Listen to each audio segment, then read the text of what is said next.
Hey everybody, it's me, Hero Reaper, and today we're reviewing Mortal Kombat 3, the series. Yes, series. MK3 started out here with this one back in 1985. It was about almost 2 years after the release of 2 when this finally came out. And here's Cabal, one of the favorite characters, and who will also be returning in MK11. Um, and it was just a big deal. People were really excited. What's coming now is going to also show us some of the gameplay mechanics. We're going to see that, basically, that this is a very fast game in all fairness, and it is. The gameplay, the frame rate, everything is much faster than Mortal Kombat 2 was, and 2 was slightly faster than 1. But this one was faster, more manic, more insane. They really went all out. Here's part of the story. As you can tell from what it says here, Raiden is not a pickable character in the original 3 or Ultimate. He basically can't. There's it's all the stuff with Mortal Kombat. There's no knowledge that is not power. So he went through a lot. You can tell. The game just did a lot. We're going to show off some stuff real quick here, but it's probably mean I'm going to have to die. But I don't mind. Because this gives you a hint on just how arcade perfect this game actually is. This is from Midway Arcade Treasures 2, the version you're seeing here, and there is actually a Switch version. I also love the fact of how these stages look. They're just so well done. They went from the more fantastic sort of, classic design to this right here, and you basically find out Shao Kahn is like pissed. He wants to, he wants to finally win and stuff. And I'm gonna let him beat me and stuff. Take a look at the health bars though. They're blue now, but the cool thing is that the red stuff inside is actually see-through. It's like blood. It's see-through. You can actually see through and see the environment. I don't remember if this was the same way on the Genesis or the Super version, but it was kind of different, and I do kind of regret it. Not noticing that before. And we also have here the Ultimate Mortal Kombat code. I don't know it, and also I don't have a second controller to try and enter it, which sucks because I would love to put it in, because that's how you unlock Smoke. And then we have the advertisement for the movie, because this was the same year that the movie was coming out. Nothing can compare. You see the movie.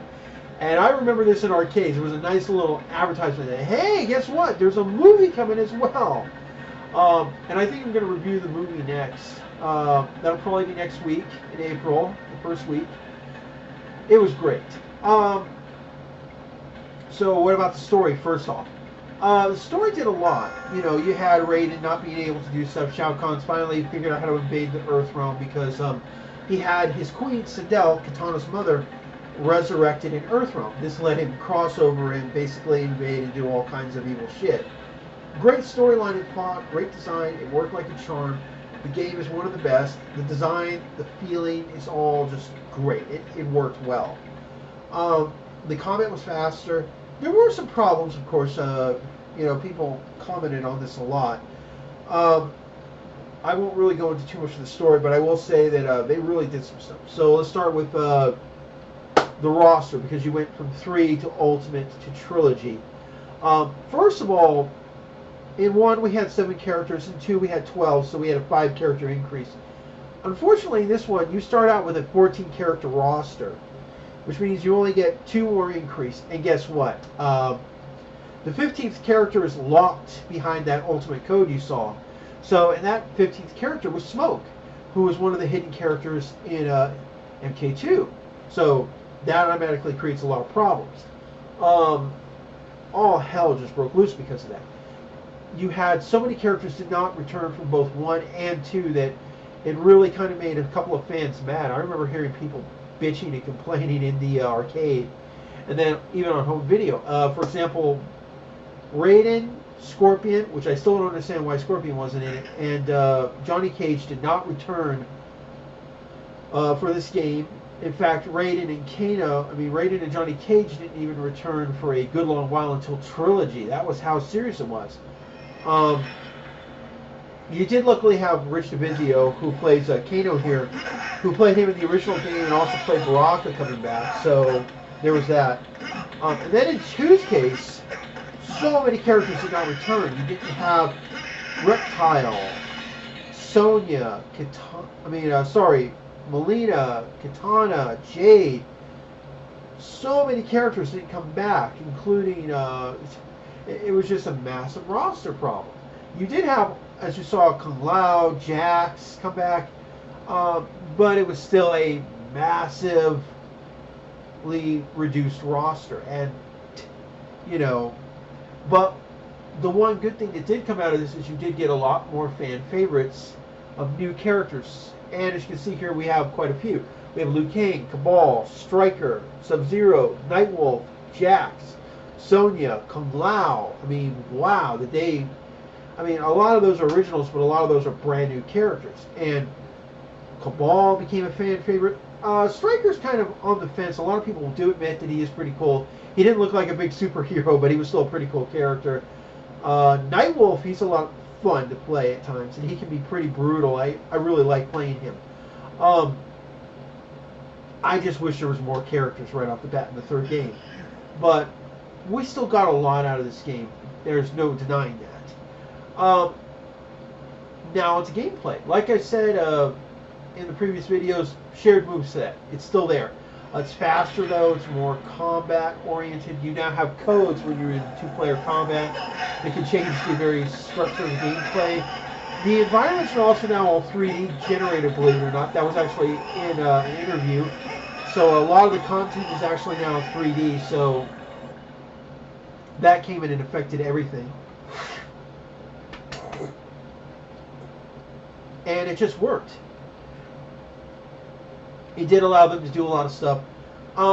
Unfortunately, I did feel this game suffered a little bit from certain choices. For example, some of the fatalities look really fake. I mean, there's this one fatality where Jax crushes a guy with a gigantic freaking shoe, and it's one of the fakest looking fatalities in the whole game. And then there's these fatalities where people blow up and you see like 20 feet in the same area with chunks of body, and here's Stryker. It was pretty bad.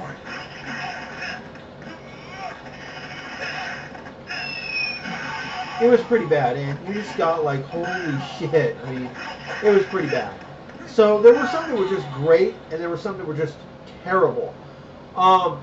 The Sub-Zero, the Lin Kuei storyline was very good for all three of those characters. It was just great. There was a lot of work. The other thing this game did is it actually introduced color to the blood, too. For example, all the human characters had red blood. For example, that was pretty cool. The Cyber Ninjas actually have a black sort of blood that comes out like oil. And characters like Shiva, they have green blood along with Mutaro, which is a pretty nice little trick. So there was a lot more work that went into just even some of that stuff. So it was pretty cool. And as you can see here, the environments are a little better. This one is still very cartoony, but it's still one of my favorites. It's just cool looking. I can't help it. It's just pretty cool looking. And it just shows. And yet, I couldn't get enough of this game at times, too. The game has more than one fatality per character. You do have at least, I believe, 2 or 3 stage fatalities. I can't remember exactly. I know that there was the pit.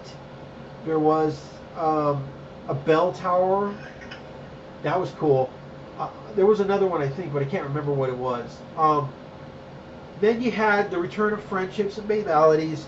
Later in the series, when they went to Ultimate and I believe Trilogy, they introduced the brutalities. I don't remember if those were in this one or not. But they definitely introduced a lot. And then they introduced mercies. When you got to the third round,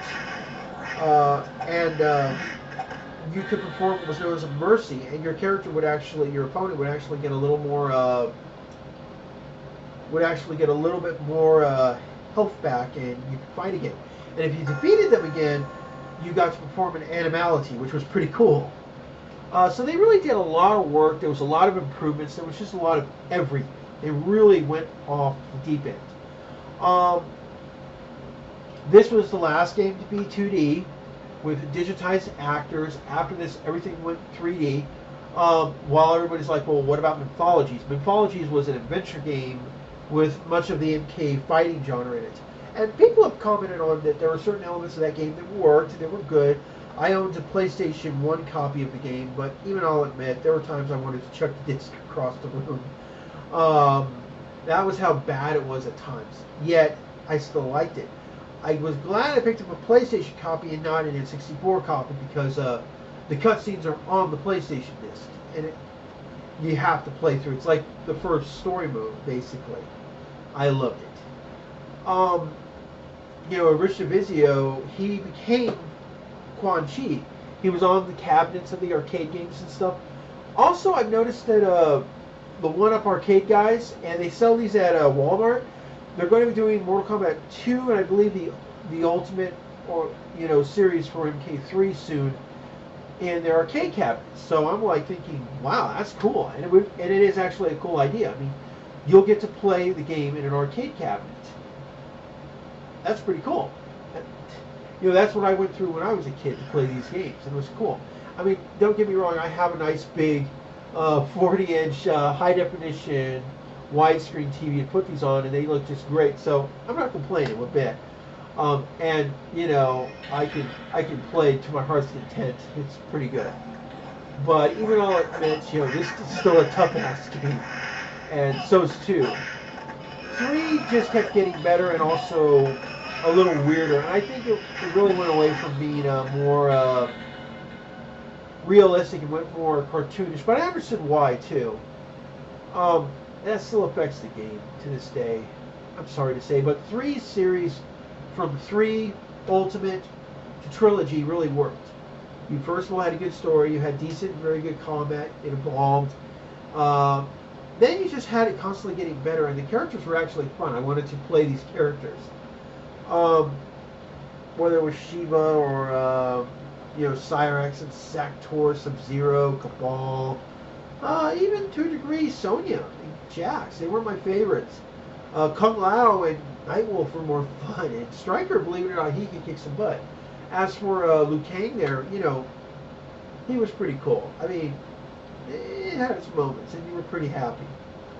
How do I rate them? Because I played them on pretty much almost every system, and I wish I still had my Super Nintendo version. I do have a Sega Genesis version. I'm very surprised by how good that is, but unfortunately, while the Sega Genesis version is much better, it still suffers so terribly in a few areas. It's graphically inferior, but gameplay-wise, and the fact that it even talks, I'm actually still impressed. But yeah, again, the Super version was still better in a final point. As for other consoles, it's out there. You can actually find it around. And I'm kind of hoping they'll do digital remasters in 4K and stuff for these games. I would really love that as MK11 comes out, but we won't know until the game actually hits. I'm going to give the game a solid 8 out of 10. A solid 8 out of 10 across the board. It's got its issues. It's not bad, but this is not the worst game in the series. It's definitely not. And I was just impressed with what they did. I mean it too. They really did their job well. Would I recommend it? Yes. I would also recommend you practice. You need to get good, because if you're playing the version I'm playing, even on the easiest setting, the game will still kick the living crap out of you. And it shows here. I mean, you can see the black and the blood. What's not being shown right here, because this is a demo, is that when you uppercut people on this stage, they would also fly up and into another stage. I'm surprised more people don't know about that. Oh, and there was the subway. That was the other fatality stage. And that was one you also had to be careful with, because if you uppercutted people, they went up to the next stage above, which was the street level. It was the first time I saw interconnected levels, so it was really cool. I'd like to talk more about it, but I have a feeling you guys need to do your own stuff, and maybe you want to go find and play the game. I always thought this particular design for Shang-Tsung was terrible, to be fair. But I understand why they did it, too. But again, I highly recommend you try out the game, have some fun, and I'll see you later.